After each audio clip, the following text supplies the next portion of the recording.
on the Russ stuff. We tried to warn you, Denver. And in the very beginning, a whole lot of chirping.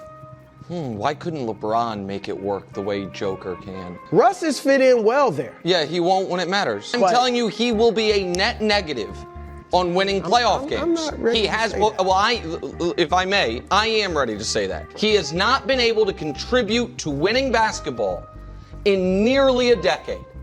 And Tyronn Lue is now looking to the bench to make some other changes. Westbrook.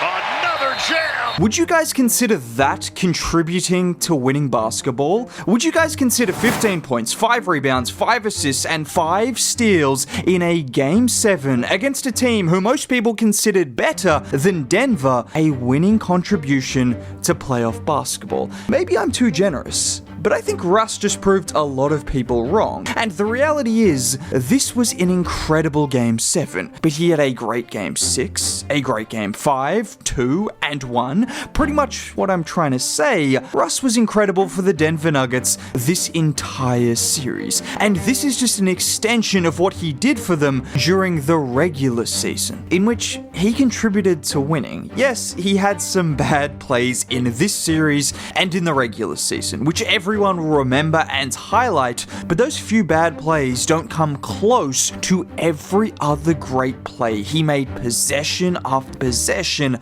after possession, and Game 7 was all about the effort. He started things off in the second quarter. Brown comes over to double Kawhi, which forces him to pass to Zoo, and it's smart from Russ, waiting just as Zoo goes to that spin to come in and swipe down. And it gets better, because after this play, Jokic gets the ball, kicks it ahead to Gordon, who misses the layup, but it's okay, because as Harden looks to push the pace, Russ intercepts again, showing a glimpse of what he could have been as an NFL cornerback instead of an all-time great point guard, before finding Gordon, who doesn't miss this time. And it wasn't just the steals, it was the effort on the glass as well. We've seen Russ have 20 board games, 15 board games routinely. We've seen him average a triple-double. We know what he can do on the glass, but some rebounds are worth more than others. And whilst he only had 5 rebounds in this game, which, like I said, is nothing for what Russ has done in other games, every single rebound he had in this game felt huge. None bigger than this one. The Knicks and Celtics Game 1, and then tonight's winner will play the Thunder in Game 1. Westbrook is there! Or how about here, giving Jokic the ball in the right spot as he so often does. Jokic misses the jumper, but amongst a slam dunk champion who is taller than him and a 7-foot center, Russ grabs the board and gets fouled, getting to the line. And just to finish things off, how about on this play off the MPJ missed jumper, the one-handed board with the left hand, and then the dime drop to DJ. Like I said, only 5 boards, but 3 of them offensive and 6 points created from Russell Westbrook just attacking the glass with a ferocity that the Clippers just could not match. And that ferocity was all across the board, including defense, where he was absolutely everywhere. I showed you the interceptions, but he was making rotations over as the low man, forcing Ivica Zubac into passing out or even fouling him at the right times, not allowing him to get layups. He was fighting over screens, he was getting in the passing lanes, everything he did from an effort perspective, just forgetting about his skill as a playmaker, as a finisher, everything he can do from that perspective, effort. That is what he brought, and that is what changed this entire game. Don't get it twisted. The Denver Nuggets do not win this game, at least they definitely don't win it comfortably, without Russell Westbrook. And I showed you the clip from earlier where Nick Wright was doing what Nick Wright does, which is be an absolute clown with clownish basketball takes. But it wasn't just Nick Wright. Almost everyone, either before this season or during this season, has ridiculed Russ and the Nuggets for even taking a chance on Russ. Even as a vet minimum contract, it was ridiculed. And you also heard Nick Wright talk about Jokic and Russ. Well, I'm sorry to break it to you, as great as LeBron is, he would never boost Russ the way Jokic has. The way he creates free opportunities for him with his screening, with his playmaking, with his shooting threat. Everything Jokic does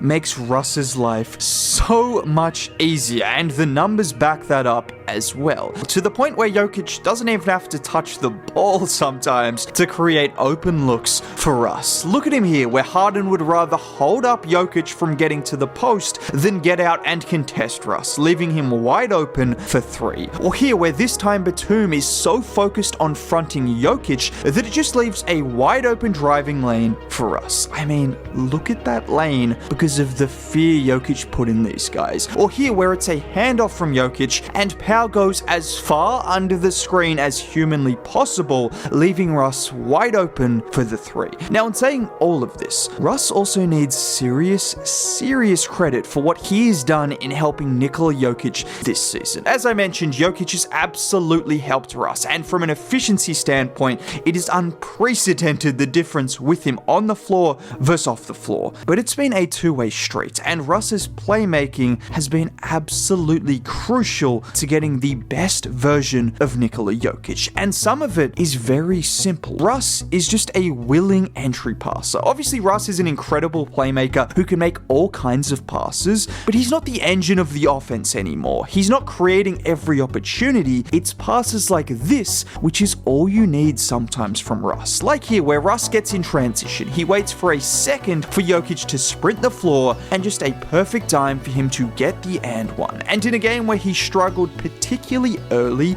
to shoot, things like that just get you going. Even here with Batum fighting to keep the ball away from Jokic, Russ calmly throws him the entry pass to his advantage, giving Jokic the opportunity to back him down and get to the bucket. And I know that looks incredibly simple, and he's made much better entry passes over the course of the season, but sometimes it's just the confidence and the ability to make those simple passes on a consistent basis, which I can tell you, as someone who has watched the Denver Nuggets a lot, it hasn't always been the case alongside Nikola Jokic. Russell Westbrook, despite people calling him a ball hog or a bad decision maker, I've not seen a player throw Nikola Jokic open as much as Russell Westbrook has done. And then, well, you can't talk about these playoffs without mentioning his shooting. 43% from three-point range. Look, Russell Westbrook is not the best shooter of all time. Let's not pretend that he's going to shoot like this throughout the rest of the playoffs, or if he does, just give Denver the championship ring right now. But the confidence to take those shots, the ability to punish the defense when they are leaving him wide open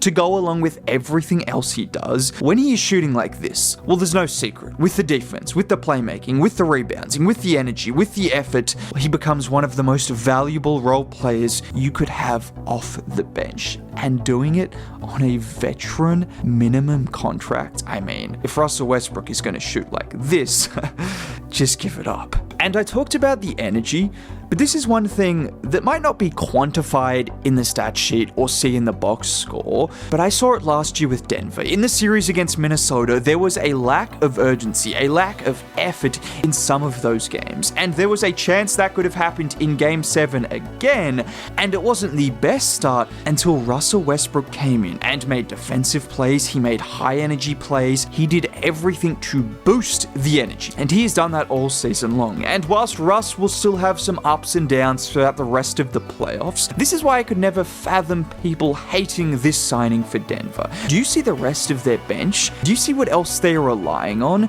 They needed Russ to be Russ, and when he has had the opportunity to play his own game, like he has said, well, more often than not, throughout the regular season, and particularly in the playoffs, it has benefited Denver in a way that no one else on this kind of contract, at this kind of point in their career, could do for a team like Denver. And for Nick Wright to say he would not contribute to winning basketball, well, I think you're wrong on that one. Now, if you made it all the way to the end of the video and want to see more content like this, consider subscribing, dropping a like on the video would be cool. Most importantly, have a great day. Bye.